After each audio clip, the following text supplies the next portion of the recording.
Mariupol, a Russian airstrike on a Mariupol maternity hospital that killed 3 people brought condemnation down on Moscow on Thursday, with Ukrainian and Western officials branding it a war crime, while the highest level talks yet yielded no progress toward stopping the fighting.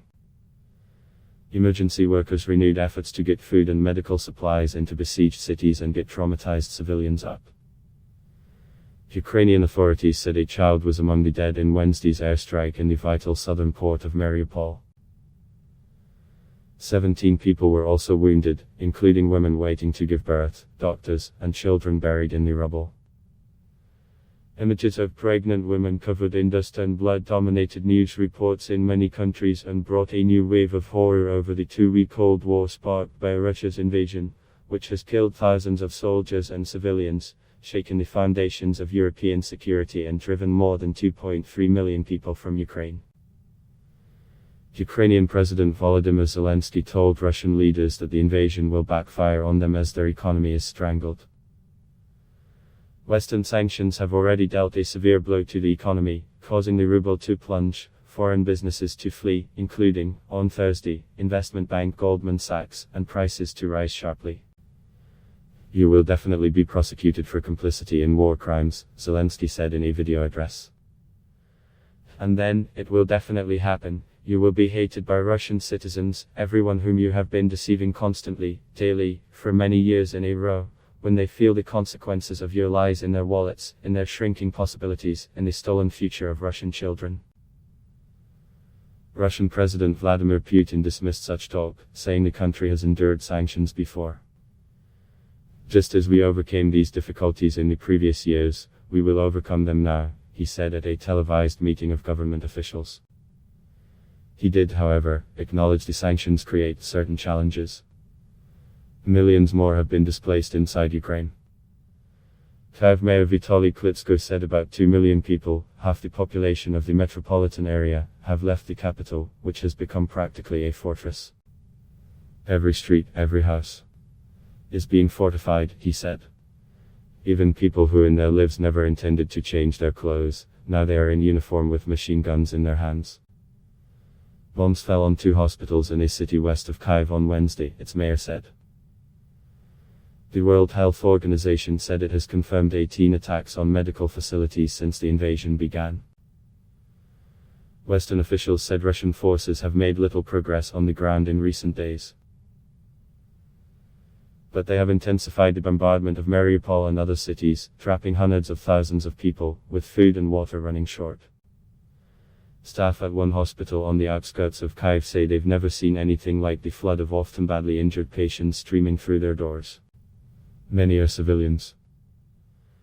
At a hospital on the outskirts of Kyiv, a 14-year-old girl named Katya was recovering Thursday after her family was ambushed as they tried to flee the area.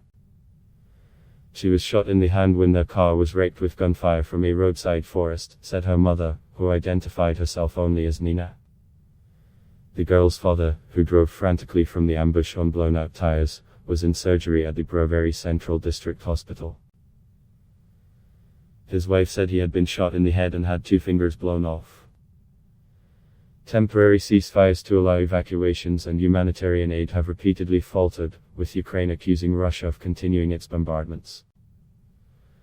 But Zelensky said, people managed to get out on Wednesday from several besieged towns, and more efforts were underway on Thursday in eastern and southern Ukraine, including Mariupol, as well as in the Kyiv suburbs. The Mariupol City Council posted a video showing buses driving down a highway. It said a convoy bringing food and medicine was on the way despite several days of thwarted efforts to reach the city. "Everyone is working to get help to the people of Mariupol. And it will come," said Mayor Vadim Boychenko. Images from the city, where hundreds have died and workers hurried to bury bodies in a Massachusetts grave, have drawn condemnation from around the world. Residents have resorted to breaking into stores for food and melting snow for water. The city has been without heat for days as nighttime temperatures fall below freezing and daytime ones hover just above it. "The only thing I want is for this to be finished," Volodymyr Bukovsky said as he stood by a freshly dug trench where bodies were being buried. "I don't know who's guilty, who's right, who started this. Damn them all, those people who started this. When the series of blasts hit the children's and maternity hospital in Mariupol, the ground shook more than a mile away. Explosions blew out windows and ripped away much of the front of one building. Police and soldiers rushed to the scene to evacuate victims, carrying a bleeding woman with a swollen belly on a stretcher past burning and mangled cars. Another woman wailed as she clutched her child. Britain's Armed Forces Minister, James Heappey, said that whether the hospital was hit by indiscriminate fire or deliberately targeted, it is a war crime.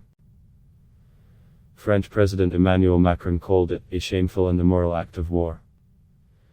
United States Vice President Kamala Harris, on a visit to Ukraine's neighbor Poland, backed calls for an international war crimes investigation into the invasion, saying, "The eyes of the world are on this war and what Russia has done in terms of this aggression and these atrocities."